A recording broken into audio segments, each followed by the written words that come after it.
बिस्मिल्लाहिर्रहमानिर्रहीम। नाज़रीन अस्सलाम वालेकुम, मैं हूं इमरान वसीम। नाज़रीन, अपने इस प्रोग्राम की ख़बरों से प्रोग्राम का आगाज़ करने से पहले जो बड़ी ख़बर है, जिसमें जो बिल्ली थैले से बाहर आ चुकी है और हुकूमत की जानिब से सियासी मुखालिफ पाकिस्तान तहरीक इंसाफ के ख़िलाफ़ अपना अहम जो कार्ड था वो शो कर दिया गया है। उस कार्ड को हुकूमत ने तहरीक इंसाफ के ख़िलाफ़ पब्लिक कर दिया है। आज जिस वक्त मैं ये प्रोग्राम रिकॉर्ड कर रहा हूँ, पार्लियामेंट का इजलास स्पीकर कौमी असम्बली अयाज सादिक की सरबराही में जारी है और इस इजलास में इलेक्शन एक्ट में तरमीम का जो बिल है वो वफाकी वज़ीर बिलाल कियानी की जानिब से ऐवान में मुतारिफ़ करवा दिया गया है। और ये बिल ऐवान में जमा होने के बाद ज़ाहिर सी बात है कि एक पब्लिक डॉक्यूमेंट्स बन चुका है। अब तक इस मुतारिफ़ करवाए गए बिल की मुकम्मल डिटेल तो मंजर आम पे नहीं आ सकें, लेकिन जो दो अमेंडमेंट पता चली हैं उसमें एक तो ये है कि अगर रुकन की तरफ से, चाहे वो रुकने कौमी असम्बली है चाहे वो रुकने सूबाई असम्बली है, उसकी तरफ से अगर अपनी पार्टी का वाबस्तगी का सर्टिफिकेट इलेक्शन कमीशन में जमा करवा दिया गया है तो उसे वो दोबारा से चेंज नहीं कर सकता। एक मरतबा जो सर्टिफिकेट पार्टी वाबस्तगी का, पार्टी में शमूलियत का इलेक्शन कमीशन में जमा करवा दिया जाएगा, उसको वो रुकन चेंज नहीं कर पाएगा। दूसरी तरमीम नाज़रीन ये मुतारिफ़ करवाई गई है कि जिस सियासी जमात की तरफ से मखसूस नशिस्तों की फ़हरिस्तें इलेक्शन कमीशन में जमा नहीं करवाई जाएंगी, वो सियासी जमात मखसूस नशिस्तों की अहल ना होगी। अब ये जो दो तरमीम आज ऐवान में मुतारिफ़ करवाई गई हैं, मज़ीद भी कुछ अमेंडमेंट्स हैं, उसकी डिटेल नेक्स्ट व्लॉग में आपके साथ हम शेयर करेंगे। लेकिन ये जो दो अमेंडमेंट लाई गई हैं जो कि आज ऐवान में पेश कर दी गई हैं, ये जब ऐवान से पास होंगी तो बिल में लिखा गया कि फ़ौरी तौर पे ये नाफुज़ुल अमल होंगी, यानी सुप्रीम कोर्ट के फ़ैसले के पैरेलल ये तरमीम भी चलेंगी। अब इसमें आप देखें कि कॉन्सिक्वेंसेस का क्या निकलेगा कि जो आज़ाद अरकान 41 सुप्रीम कोर्ट ने डिक्लेयर किए, उनको जो रास्ता दिया गया कि आप दोबारा अपनी पार्टी वाबस्तगी का सर्टिफिकेट जमा करवाएंगे, ये कानून उस पार्टी वाबस्तगी के सर्टिफिकेट को रोकेंगे कि आप दोबारा से जमा नहीं करा सकते। और सुप्रीम कोर्ट के फैसले पर तरमीम का एक जवाब जो है वो अदालत के सामने रखा जाएगा। दूसरा ये है कि जब ये आज़ाद शामिल नहीं हो सकेंगे, और फिर जो दूसरा कहा गया है कि जिसने फहरिस्तें जमा नहीं करवाईं उनको मखसूस नशिस्तें अलॉट नहीं हो सकती जिस सियासी जमात ने। तो सुन्नी इत्तेहाद कौंसिल का भी जब रिव्यू सुप्रीम कोर्ट में ज़ेर समात आएगा, तो अगर अदालत नज़रसानी में कहती है ठीक है, तहरीक इंसाफ को देने का फ़ैसला वापस लेके हम सुन्नी इत्तेहाद कौंसिल को देने का फ़ैसला करते हैं, तो वो रास्ता भी इस तरमीम के ज़रिए जो है वो रोकने की कोशिश की गई है। लेकिन जैसा मैंने आप नाज़रीन को बताया कि अभी ये इब्तदाई तौर पर मालूमात सामने आई हैं, इसकी मज़ीद डिटेल जब सामने आएंगी तो वो भी आप नाज़रीन के साथ शेयर करेंगे। अब नाज़रीन आते हैं हमारे प्रोग्राम की जो ख़बरें हैं, ख़ास तौर पे जो बानी पीटीआई इमरान खान ने आज अडयाला जेल में साफ़ियों के साथ जो गैर रस्मी गुफ्तगू की है उसका पोस्टमार्टम करेंगे। साफ़ियों की तरफ से बड़े सख्त सवालात किए गए, खान साहब क्या बात कर रहे थे, हकीकत क्या है, हक़ाइक़ क्या हैं, और फिर इमरान खान साहब को ये फ़ौज के साथ मुज़ाकरात के लिए किसने रज़ामंद किया बानी पीटीआई को।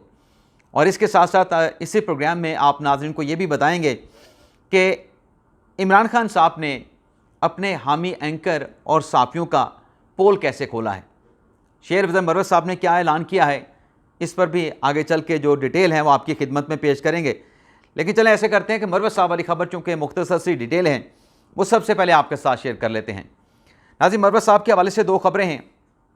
एक तो उनके ख़िलाफ़ रावलपिंडी में यानी आरडीए में जो एक मुकदमा दर्ज करवाया गया आरडीए की तरफ से मुतल्लिक़ा अदालत में कि मरवत साहब ने चंद साल पहले गैर कानूनी तामीरात की थी, उस पर अदालत में केस किया गया। और आज जो जज साहब हैं इस अदालत के, डॉक्टर मुमताज़ हिजरा साहब, उनकी तरफ से शेर अफजल मरवत साहब पे गैर कानूनी तामीरात की चार्जशीट पढ़ दी गई है, यानी फ़र्द जुर्म लगा दी गई है। और आप देखने वालों को बताते चलें कि अगर कोई मुल्ज़म चार्जशीट होता है, उस पर फ़र्द जुर्म लगाई जाती है, तो इसका ये मतलब नहीं होता कि उस पर जुर्म साबित हो गया। वो ये होता है कि इसके ख़िलाफ़ चार्ज ये हैं, तो मुल्ज़म से पूछा जाता है कि आप इन इल्ज़ामात को एक्सेप्ट करते हैं। तो मरवत साहब से पूछा गया, मरवत साहब ने सेहत जुर्म से इनकार किया और कहा कि मैंने कोई गैर कानूनी तामीरात नहीं की और मैं इस केस में अपना दिफा करूँगा, क्योंकि नाज़रीन अगर इस फ़र्द जुर्म लगाने के मरने में मुलज़म अगर सेहत जुर्म से इनकार ना करे कि मैं इससे इनकार नहीं करता, तो फिर वो उसका इकरार बन जाता है। जो उस पर चार्जशीट होती है, जो इल्ज़ामात लगाए गए होते हैं, वो फिर उसका एतराफ़ कर रहा होता है अगर वो सेहत जुर्म से इनकार ना करे। तो मरवत साहब ने इनकार कर दिया है सेहत जुर्म से, और जज साहब ने फिर 26 सितंबर की तारीख दे दी है कि आइंदा समाअत पे गवाहान और मरवत साहब की जो गैर कानूनी तामीरात हैं उस पर शवाहिद अदालत में पेश किए जाएँ। इसके अलावा नाज़रीन, आज मरवत साहब पार्लियामेंट में जो PTI की पार्लिमानी कमेटी का जो इजलास था उसमें पेश हुए, और उसमें मरवत साहब ने अपनी खामोशी को तोड़ दिया है। मरवत साहब ने कहा कि मैंने कोई गलती नहीं की थी, लेकिन फिर भी मेरी रुकनीत को सस्पेंड किया गया, मुअत्तल किया गया, और जो भी मेरे पे तनकीद करेगा, जैसा कि हामिद खान साहब ने कल उनका नाम लिया, तो अपना मरवत साहब ने भी कहा कि हामिद खान ने मुझ पर तनकीद की, तो जो भी मुझे निशाना बनाएगा, मुझ पर तनकीद करेगा, वो फिर जवाब के लिए भी तैयार रहे, मैं उसको जवाब भी दूंगा।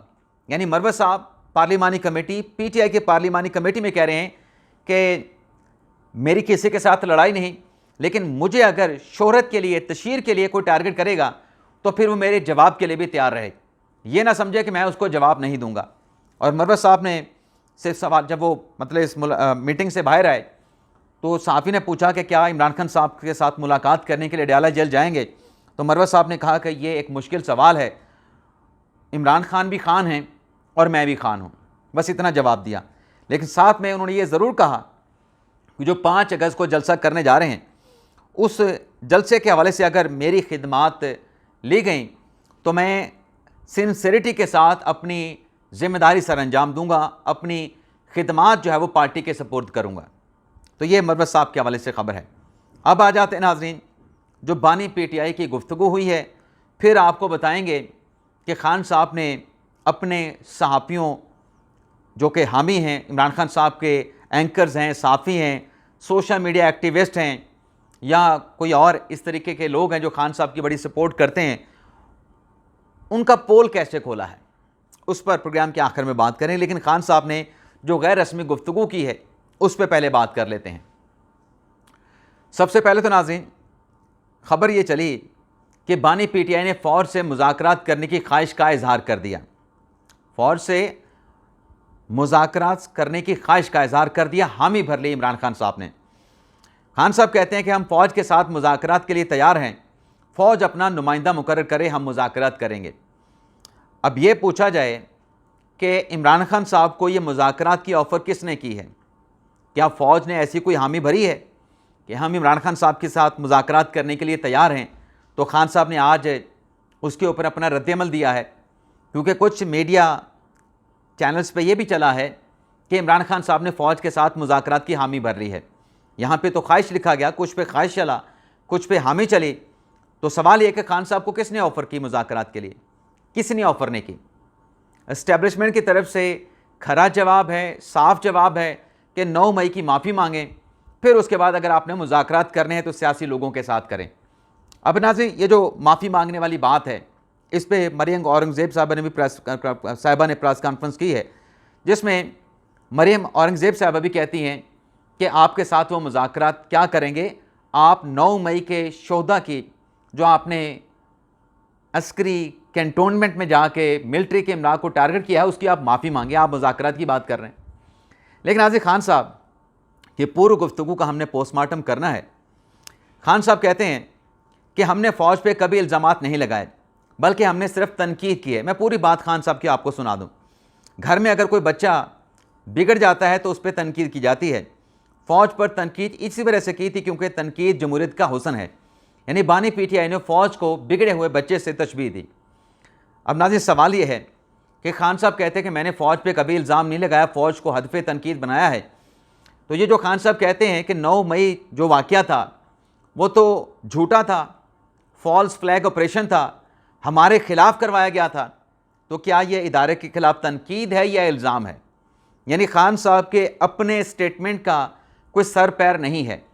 खान साहब को न जाने इल्म नहीं होता या खान साहब जानबूझ के बात करते हैं कि मैंने पहले क्या कहा, मैं अब क्या कह रहा हूँ। कहते मैं तनकीद की है, इल्ज़ाम नहीं लगाया।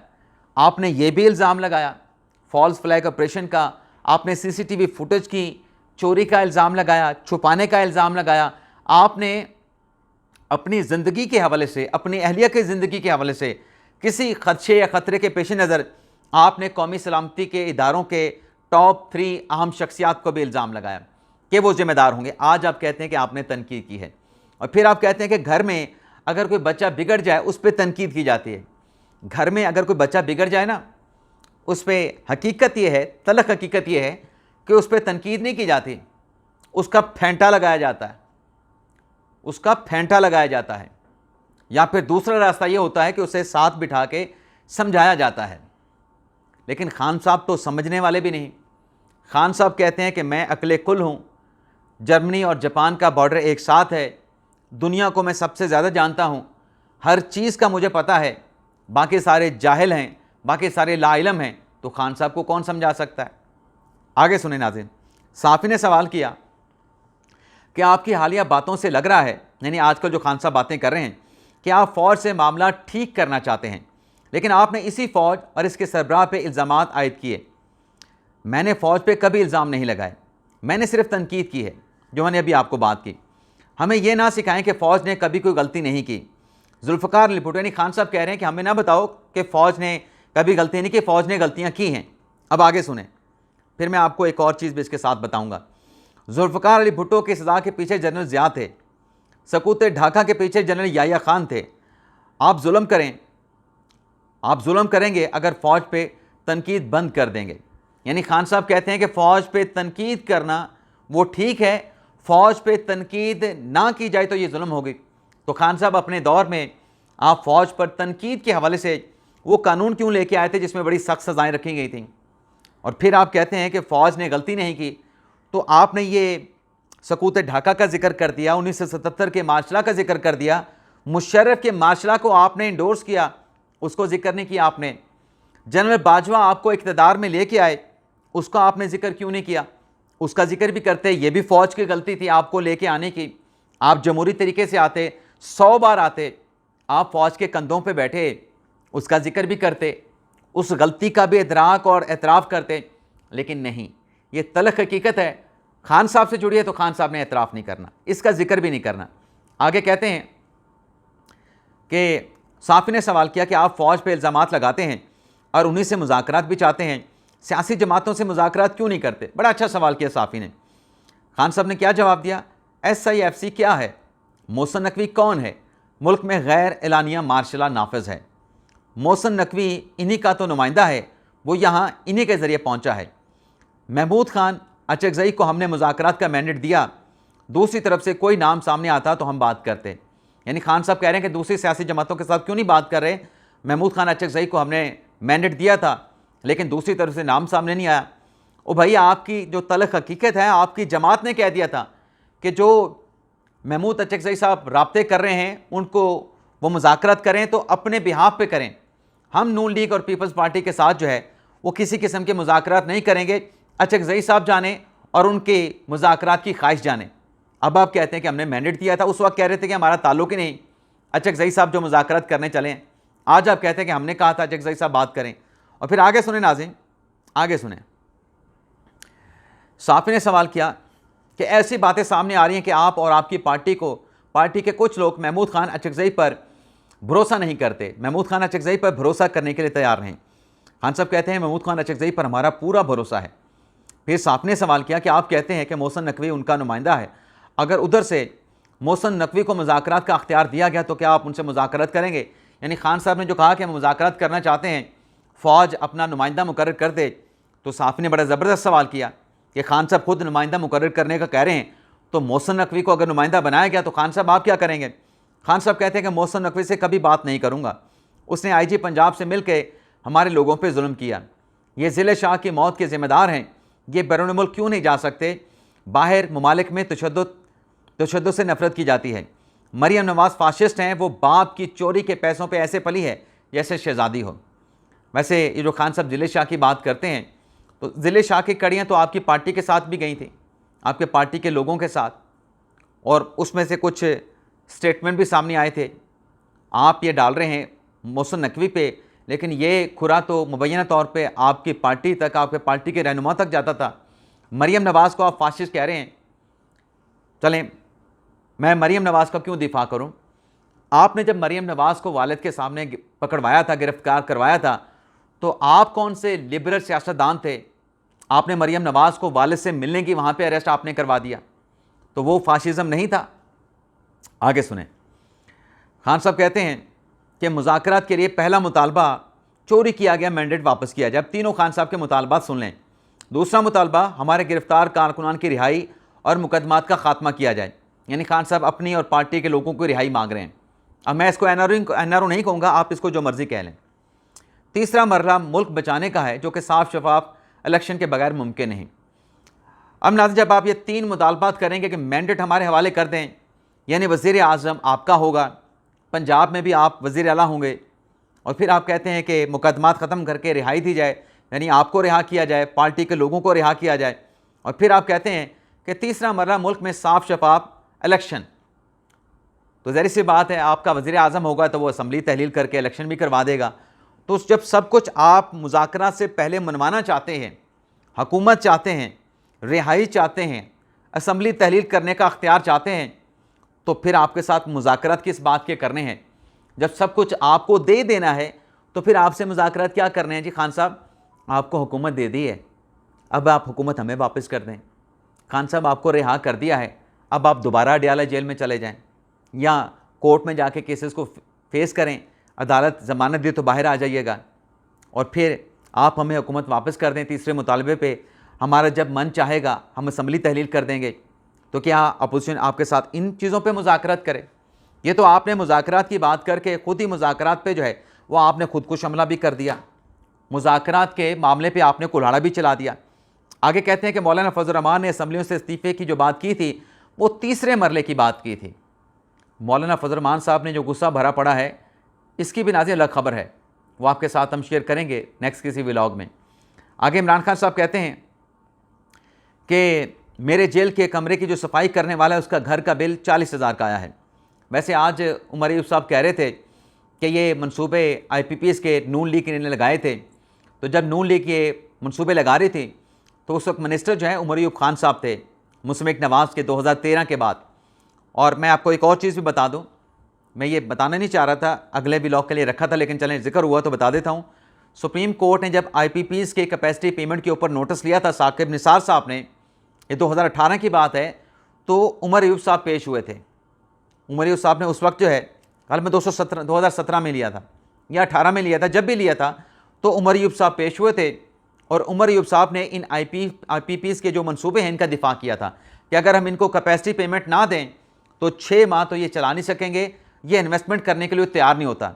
आज जो इस कैपेसिटी पेमेंट के खिलाफ उमर अयूब साहब बयान दे रहे हैं, कैपेसिटी पेमेंट पे मेरा भी एतराज़ होगा, लेकिन मैं पॉइंट आउट ये कर रहा हूँ कि ये जो उमर अयूब साहब आज इस पर एतराज़ उठा रहे हैं, माजी में सुप्रीम कोर्ट के सामने, क्योंकि नून लीग के मिनिस्टर थे, नून लीग में शामिल थे, इसी कैपेसिटी पेमेंट और IPPS के साथ हुए मुआहिदों का सुप्रीम कोर्ट में दिफा कर रहे थे कि ये तो हम रोक ही नहीं सकते, अगर हमने रोका तो पाकिस्तान डिफ़ॉल्ट और रोकेटिक वाले जुर्मानों का सामना करना पड़ेगा। फिर खान साहब कहते हैं कि चीफ जस्टिस आमिर फ़ारूक के ख़िलाफ़ कि मैंने chief justice Islamabad high court Aamir Farooq के ख़िलाफ़ रेफरेंस दायर किया है।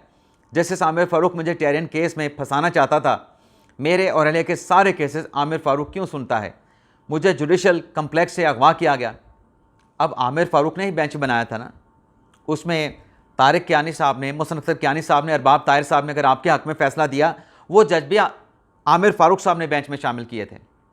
और फिर खान साहब कहते हैं कि मुझे जुडिशल कॉम्प्लेक्स से यानी इस्लामाबाद हाई कोर्ट से अगवा किया गया, तो आमिर फ़ारूक ने इसे दुरुस्त करार दिया, नहीं दुरुस्त करार दिया था। और फिर आगे कहते हैं कि आमिर फ़ारूक से गुजारिश है कि इंसाफ के असूलों के तहत मेरे मुकदमा से अलग हो जाएं। हाई कोर्ट में और भी जजेस हैं, किसी और को केसेस क्यों नहीं दे रहे? सारे केसेस अब आपके बाकी जजेस सुन रहे हैं।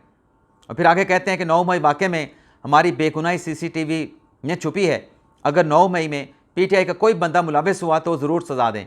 मैंने चंद रोज़ पहले नाज़रीन आपको कहा था ना कि खान साहब अब अपने कारकुनान को पकड़वाने के मूड में हैं कि पकड़ लो यार, जिसको आप समझते हैं कि उसने किया उसको पकड़ लो, बाकियों को छोड़ दो। वैसे होना भी ये चाहिए, जो नहीं है उसको निकालें यार, और इस तरीके से केसेस जो ख़राब करते हैं उनका मुआवजा भी होना चाहिए। कि जो बंदे हैं उनको पकड़ के आप सजाएं दें। फजूल में जैसे वो सनम जावेद है, वो पत्नी कितने केसेस में डाल दिया, कोयटा, गुजरांवाला, इधर उधर। तो मेरे ख्याल से इससे आप अपना केस खुद ख़राब कर रहे होते हैं। हाँ, जिन्होंने किया है उन्हें बिल्कुल आप लटका दें, कानून के साथ लटका दें आप बेशक। आगे नाज़िर खान साहब क्या कह रहे हैं ये सुनते जाएं। खान साहब एक और बात से मुकर गए हैं। कहते हैं कि हुकूमत का एक ही मकसद है, पीटीआई और फौज को लड़वा कर हमारी हुकूमत ख़त्म करवाएं। ये दोनों जमातें समंदर में डूब रही हैं। अब पीटीआई के साथ फ़ौज को कौन लड़वा रहा है? अभी मैंने सारी चीज़ें आपके सामने रखी हैं कि इसको बेवकूफ़ और उल्लू बनाते हैं। और कल जो प्रोसिक्यूटर नैब से माफ़ी मांगी थी, यार खान साहब उससे भी मुकर गए कि मैंने उससे कोई माफ़ी नहीं मांगी थी। मैंने तो नैब प्रोसिक्यूटर से माफ़ी नहीं मांगी, ये कहा था कि आपसे मेरा कोई मसला नहीं। नैब वाले या तो नाअहल हैं या बेज़मीर हैं। नैब की वजह से मैं 1 साल से जेल में हूँ। जिस आदमी को घर से निकाला उसी को मेरे खिलाफ वादा माफ़ गवाह बना दिया। मेरे ऊपर 200 मुकदमात दर्ज हैं। दुनिया इसका मजाक उड़ा रही है। चौधरी परवेज़ इलाही ने बड़ी मुश्किलात का सामना किया है, उसकी 3 फसलें टूटी, मैं उसकी तारीफ़ करता हूँ। इजाफी जजेस अपनी मर्ज़ी के फ़ैसले के लिए तैनात किए जा रहे हैं। अब ये भी खान साहब फैक्चुअली गलत बात कर रहे हैं। ये एडहॉक जजेस आए हैं उन केसेस के लिए जो आम साइलिन के हैं, फौजदारी केसेस। इसके अलावा नाज़रीन, चीफ जस्टिस काजी फैसल साहब को धमकी देने वाले एक और मुलज़म मौलाना ताहिर सैफ़ी को आज लाहौर की ATC अदालत में पेश किया गया और उनका 7 दिन का जिस्मानी रिमांड जो है वो दे दिया गया है। 6 अगस्त को दोबारा पेश करने का हुक्म दिया गया है। और मौलाना ताहिर सैफ़ी ने की जो वीडियो थी काजी फैसल के ख़िलाफ़ वो चलाई गई और उसमें जज साहब ने कहा जनाब मौलाना ताहिर सैफ़ी साहब से कि ये तो बड़े आप पुरजोश तकरीर कर रहे हैं। तो उनसे पूछा गया कि क्या ये तकरीर आपकी है? तो मुलज़म ने एतराफ़ किया कि हाँ, ये तकरीर मेरी है। तो तफ्तीशी ने कहा कि क्योंकि फ़ोटोग्रामेटिक टेस्ट करवाना है और माइक्रोफ़ोन भी मौलाना साहब से बरामद करना है तो फिज़िकल रिमांड दिया जाए और ये सदा अदालत की जानिब से एक्सेप्ट कर ली गई। इसके अलावा नाज़रीन, रियासती इदारों के ख़िलाफ़, फ़ौज के ख़िलाफ़ प्रोपोगंडा और मनफी कंपेन चलाने वाले साजिशी टोले का एक और करिंदा जो है बेनकाब हुआ है। Lieutenant general retired Akbar Hussain, जिनका कोर्ट मार्शल किया गया 9 मई को, जो इल्ज़ाम है इन पे कि लेफ्टिनेंट रिटायर्ड अकबर हुसैन ने इश्तियाल अंगेज़ी की, इंतशार पे उकसाया। ये जो PTI के जो व्लॉगर्स हैं अपने। अच्छा, एक और चीज़ रह गई, ये जो मैंने कहा कि साफ़ियों को खान साहब ने जो है वो मरवा दिया। ये नाज़रीन, बहुत सारे साफ़ी आपको मिलेंगे, मैं किसी का नाम नहीं लूँगा क्योंकि तादाद बहुत ज़्यादा है। अगर मैं नाम लेने लगा तो मामलात और दूर तक चले जाएंगे, लंबे हो जाएंगे। लेकिन ये जो कहा करते थे ना नाज़रीन कि इमरान खान साहब डट गया है और वो नहीं मान रहा और अवाम भी नहीं मान रही, और फिर ये कहते थे कि ना वो डील करेगा ना किसी से बात करेगा और उसने एक बड़े इदारे को हिला के रख दिया है, ऐसा कर दिया है, वैसा कर दिया है, मुल्क में इनकलाब आ रहा है। आज खान साहब मिन्नत समाजत कर रहे हैं, खुद मुज़ाकरात की पेशकश कर रहे हैं कि मैं तो मुज़ाकरात करने के लिए तैयार हूँ, आओ बैठो मेरे साथ मुज़ाकरात करें। वो जो डट के बैठा था, बल्कि एक और भी ट्वीट था, शौकत खानम का लड़का बहुत तगड़ा है, पूरा सिस्टम घुटनों पे ले आया है पर हार नहीं मान रहा। यानी इमरान खान साहब हार नहीं मान रहा, डट के खड़ा है, डट गया है कप्तान जी। और आज कप्तान जो है वो मुज़ाकरात की बात कर रहा है जो कि डट गया था। और इसके ऊपर एक सोशल मीडिया एक्टिविस्ट का मैंने पढ़ा कि फ़ौज अपना नुमाइंदा मुकर्रर करे, हम मुज़ाकरात करने के लिए तैयार हैं। हमने फ़ौज पे इल्ज़ामात नहीं, तनकीद की थी। घर में कोई बिगड़ा हुआ बच्चा हो तो उस पर तनकीद की जाती है। बॉस इमरान अहमद खान न्याज़ी, यानी पहले जो कह रहा था कि शौकत खान का लड़का बहुत तगड़ा है, पूरा सिस्टम घुटनों पे ले आया है पर हार नहीं मान रहा, अब जो खान साहब ने मुज़ाकरात की बात की है उस पर कहते हैं कि बॉस इमरान अहमद खान न्याज़ी। यानी पहले भी बल्ले बल्ले, आज खान साहब ने यू टर्न लिया है तो आज भी बल्ले बल्ले। और ये खान साहब के फॉलोअर ही कर सकते हैं, खान साहब के चाहने वाले ही कर सकते हैं। तो ये जो हम साजिशी टोले की बात कर रहे थे, रियासत के ख़िलाफ़ प्रोपोगंडे करने वाले, तो lieutenant general retired Akbar Hussain का कोर्ट मार्शल किया गया, 14 साल की सज़ा दी गई। ऑफिशियल सीक्रेट एक्ट के तहत उनको सज़ा दी गई। तमाम जो रैंक्स थे, जो एजाज़ात थे, वो वापस लेने का फ़ैसला किया गया। फ़ॉरेन फंडिंग का भी इल्ज़ाम था और रियासत के ख़िलाफ़ मुखालिफ प्रोपोगंडा करने वाली जो GIT बनाई गई थी, रियासत मुखालिफ प्रोपोगंडा करने वाले के ख़िलाफ़ IG इस्लामाबाद की सरबराही में, जिसमें FA के हुकाम भी शामिल थे, इस GIT ने भी नाज़रीन अपना काम शुरू कर दिया है। और एक सियासी जमात के मरकज़ में जो ज़राए बताते हैं, मुनज़्ज़म सेल इस हवाले से कायम किया गया था और जो अब तक तफ्तीश की गई है, जिन अफराद से को शामिल तफ्तीश किया गया है, उनके मुताबिक रोज़ाना की बुनियादों पर सोशल मीडिया ट्रेंड जो है वो चलाए जाते थे। तो ये नाज़रीन आज का हमारा व्लॉग। इजाज़त चाहते हैं नाज़रीन, अल्लाह हाफ़िज़।